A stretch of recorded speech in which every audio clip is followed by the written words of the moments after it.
Welcome back to part 2 of our conversation with Gabriella Ribeiro Truman, where she tells us the 3 biggest lessons she learned when starting her own business, as well as how to deal with clients overseas. Keep it right here. Part 2 is coming up. Welcome to this edition of Peak Performance Podcast with your host, Thor Conklin. Thor will be sharing the necessary tools, strategies, and psychology you'll need to become a peak performer in any area of your life or business. Thor Conklin here. We give you the tricks, the tips, the tools, the strategy, the technology, and the psychology peak performers use in order to get more done and execute at the highest level. If you know what to do but struggle with getting it all done, or simply want to raise your game to the next level, this podcast is for you. Sit back and enjoy. So let's talk a little bit about your company and why'd you set it up in the first place? I worked for a large tour operator, and I kind of say that was my boot camp. I got paid very little. I got to see the world. I learned a lot. And, I just come from an entrepreneurial background. My dad was, and I kind of learned from him. And I know my style. Like, I am not good with people looking over my shoulder. I'll get everything done because I'm very quick. And I'm very much a self-starter. But I felt like I could do the job I was doing, but, make 5 times the money, be happier, and work on my own schedule. So I decided to take a chance. I got my first client. And that first client was just one client was willing to pay me much more than I was earning at that particular company. So that there was a no-brainer there.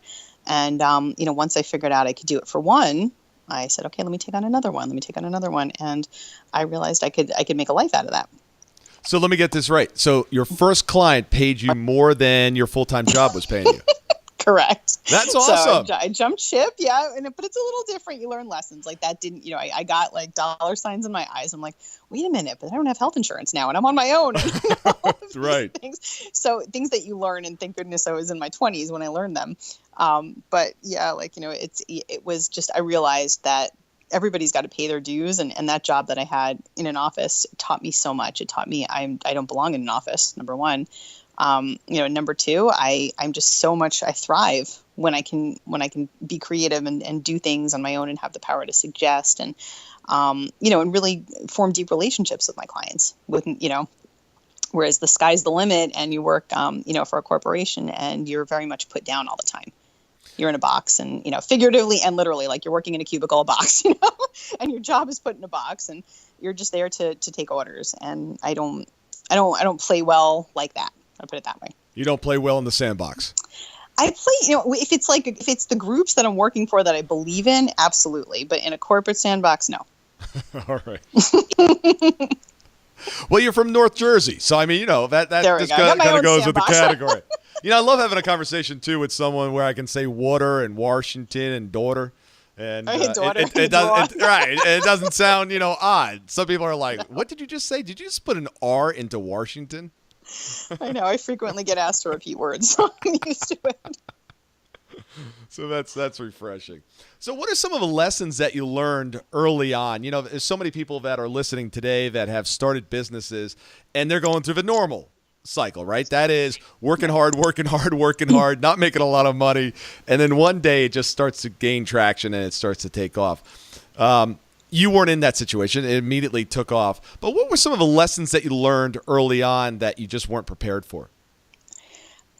Managing cash flow is, and that was my biggest. And, I came from, like I said, my dad had great businesses. And then, we had real hard times too. And I remember that. And that was like growing up like that as a teenager where you're so sensitive about everything. It was like awful. So, I learned early on to prepare financially, but I have to tell you, like, nothing can prepare you for when, like, you're used to getting a paycheck, and then all of a sudden you look good on paper as far as what you're making, but somebody forgets to do a wire transfer, or somebody or the accountant goes on vacation for 3 weeks and you don't get paid. I think managing cash flow, especially dealing with clients that are overseas, which I do, is a huge lesson. I mean, there have been so many times where I would sit biting my nails every month and saying, oh my gosh, I don't have enough for the rent, when I lived on my own in an apartment, because, but thousands of dollars were coming to me, but they just were whenever someone got around to it, so that can be really challenging. So you really have to think in advance and say, okay, how can I operate for a few months? God forbid something happens, even if you don't lose a client, but you just don't get paid on time, that can be a problem. And also, learning that you have to really figure out who to trust, because if you want to expand, you are going to need help.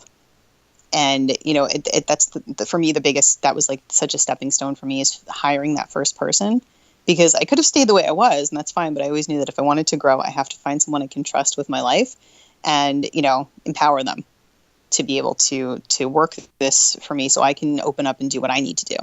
And those were kind of two big things that took me a lot of time to grasp onto. Yeah, you can't pay bills with accounts receivable. No. And people don't get that if you're dealing with the company and they're just, there's an accountant sitting in who has to go to the bank once a week and make wires, and they just don't do it that week. Or that's very much what happens. Your mortgage company still needs to get paid, your apartment, whatever it is, all of that still you need to eat. So you need to make sure that you have enough reserve, I would say, to avoid, because I had a lot of sleepless nights, especially first starting out. Absolutely. And if you're listening today and you're running your business on a cash basis versus an accrual basis, stop it. Stop it. If you don't understand the difference between accrual and cash, go learn it today. As soon as you're done with this podcast, research it, figure it out, because you want to get in trouble really, really quick with your cash flow. Run your business on a cash basis and have no idea what's coming your way. So please, please understand this. And the other thing is, and it sounds like what you experienced as well, is that cash flow issue can be created by massive growth. As you're growing quickly and you have vendors that you're paying out, sometimes that growth will actually kill you. It's really dangerous. People are like, oh, yeah, how things go? Great. I'm hiring people and I'm selling things and I'm buying things. And it's like, okay, good. How's the cash flow? What? The what? So people think of that last. You're so right. You're so right. People think of that last because they see what's in front of them. Wow, times are good. And I always say, like, it's all vapor, when it's on paper. Yes. You just don't know. And until you have that money in your account, I mean, you could really damage yourself. I mean, I've seen a lot of people get, ulcers and premature gray hair and all of that. But I learned to manage it. But it was rough when I was going through it. Yeah, it's things that employees don't realize, and it's not even once it's in the account. It's when the check actually clears, which is usually a couple days later, because we've all had that check that ends up in the account. It's like, hey, I got paid, and it was like insufficient funds. Always, and my favorite one was someone owed us a lot of money. We worked on a particular project. It was a festival, and the cash flow comes real late on those things when they reconcile. And I was waiting for a check, and some guy in accounts receivable in some country gave me a fake FedEx number of the check that was supposedly cut. And that was the classic. And I finally got paid. It was fine, but I'm like, wow, that's the lowest of the low here. Not good. That was crazy. No, that was crazy. So I've seen it all, and honestly, I have a really good sense of humor, in case you couldn't tell already. And I just, everything to me just becomes funny at some point. So as long as you can learn from it. Absolutely. Now, what about your parents? What advice did they give you in business? It was more like my dad always said, and it was so true, return every phone call. And this was before texts and all of this stuff. And I never really couldn't fathom what that, I'm like, why wouldn't you, like when I was a kid, why wouldn't you call people back? And then you start getting overwhelmed. And I hate voicemail. I think it's just like, the worst thing in the world. But when you don't, I mean, you get such a strange reputation of, I can't get in touch with that person. It's not important. In my view, everyone I do business with is important. Even if I'm not buying from them or they're not buying from me, they deserve to hear from me if they called me or if they reached out. So I can't stand when you can't get in touch with somebody and you have to dial them. That was huge advice for me. I get so many people that honestly, they don't expect calls back, and I'll call them back and say, oh my God, thank you for returning my call. They're shocked. And I think that was good. And he also told me, and this was just from a more embarrassing personal story, but he's like, don't ever put anything in writing that you don't want somebody to see or find. And it's true, put what you mean in writing, and don't, because the emails can go around where you say things about people and, it can fall into the wrong hands. Just be careful. And those were two really big pieces that I learned early on. Now, you mentioned earlier that you're really good at executing, getting things done quickly.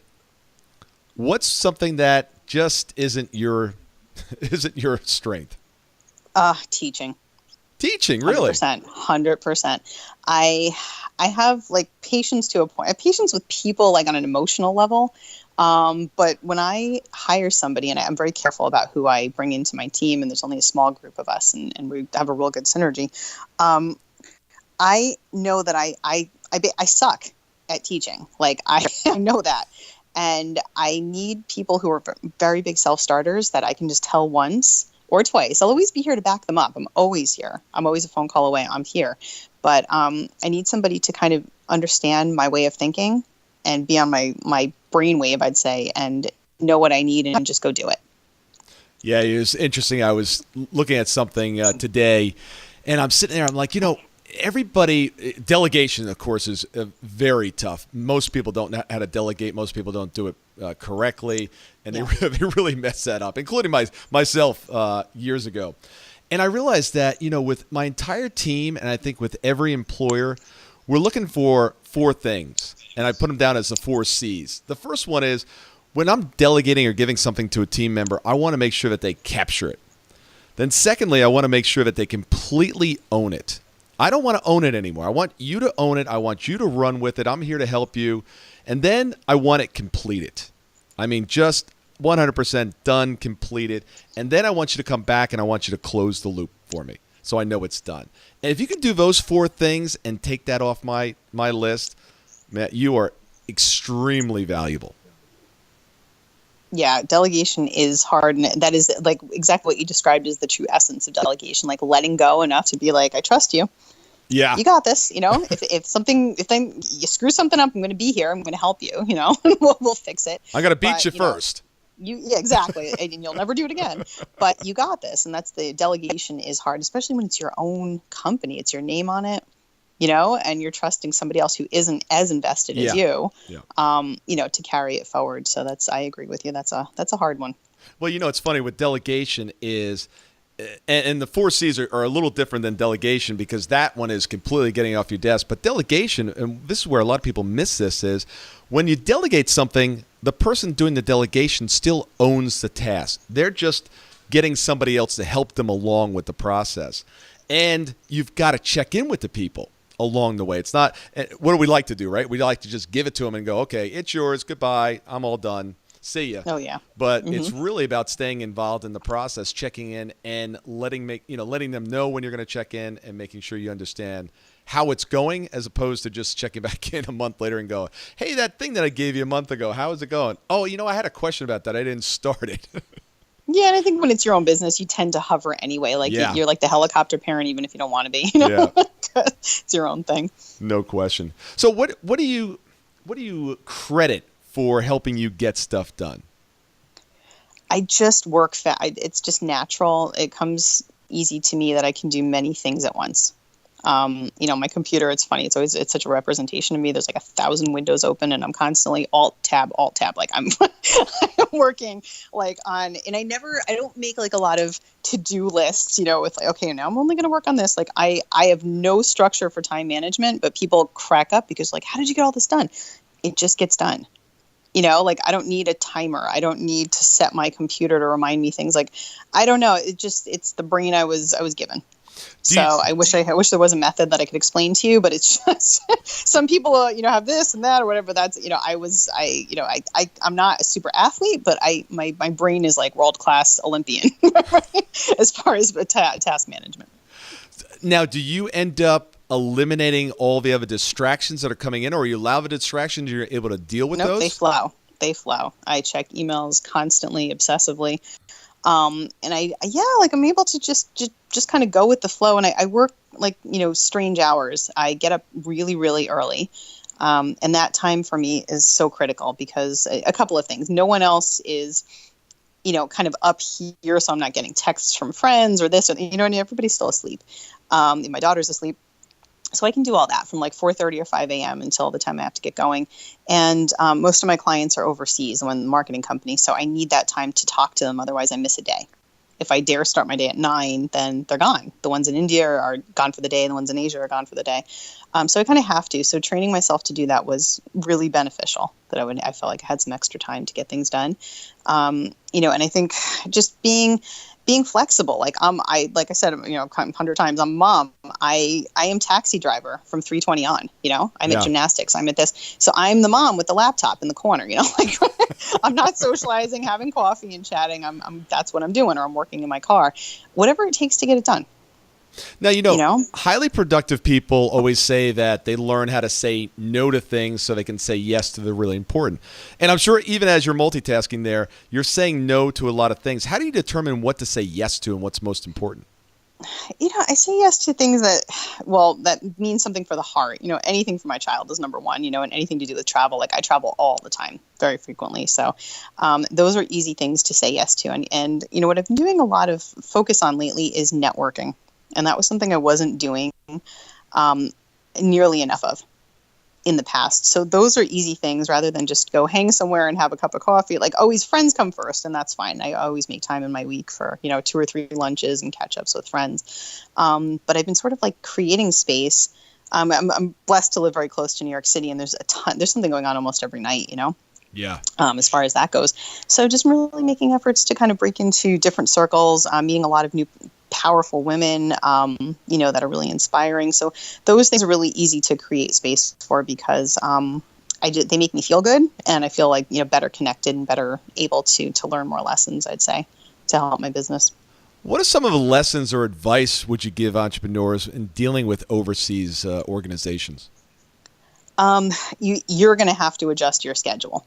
What was it? No, Friday. Yeah, yesterday I'm getting I work with a client in Dubai, and she's just like, I need to do this call at, whatever it was, 11 or 12 o'clock her time. And I think, it was like 4 a.m. my time, but that's when she could do it. And I had to do it. That would have made a difference between like somebody else who said, no, I don't get in. I don't roll around until 9 or 10 o'clock, then she probably would have gotten annoyed. Yeah. So, you have to be flexible, and the client comes first, but you also have to understand how to set boundaries. You have to make sure that your fees are reflective of what you're giving. Lots of times we undervalue ourselves, and we're doing a lot more work than we're getting paid for. And I think as you get older, you start to get a little bit more nervy about that. And you have to really make sure that you're getting paid what you're worth. Yeah, and I think every organization, too, have clients that they should no longer have. That, just going through and looking at your client list, okay, where's the 20% that I'm getting 80% of the either revenue, profitability, or whatever it is, and what clients are really just sucking up all the time, and it just doesn't, you're not a good fit for them, and it's just not a worthwhile, relationship at this point. Yeah. And I think we're all afraid to do that because we are terrified. We're like, okay, we need cash flow. We need to make sure this money is there. And it's incredibly hard. But, you realize that once you make that decision and you do that first time where you're like, all right, I'm going to charge X amount. Maybe it's double or triple what I normally do. And I'm just going to put it out there. Sometimes it just works. Sometimes people don't even question it. And you wonder, like, how many things did I miss out on? That I should have before. And then when you get those big fish, you can have the flexibility to drop a little of the dead weight that's not bringing any inspiration to you. Yeah, I just raised my rates 25% last week. And that's awesome. Yeah, and I don't know if that's going to, what the overall effect will be long term, but I just know that that's where the value point is, and that's what we're going to do moving forward. So yeah, and you stick to it, and you'll find the people that are your people. Yeah, absolutely. Everybody's interested in success. However, only a few are really committed to it. What's the difference? Those that are committed are willing to do whatever it takes in order to get their outcome, in order to get their goals. If you're not getting the results you need and want, chances are it's accountability. Who's holding you accountable? I've got a challenge for you. For 1 month, 30 days, and $95, our team will hold you accountable for what you said you were going to get done in that month to get your goals, get your outcomes done. If at the end of 30 days you don't like the results or you just didn't like the system, we'll give you your money back. The question is, are you interested or are you committed? Keep an eye out for part 3 of our conversation with Gabriella, where she tells us why you should always put yourself first, even in business, and why getting up early could be the key to your success. I'll see you guys on another edition of Peak Performers Podcast.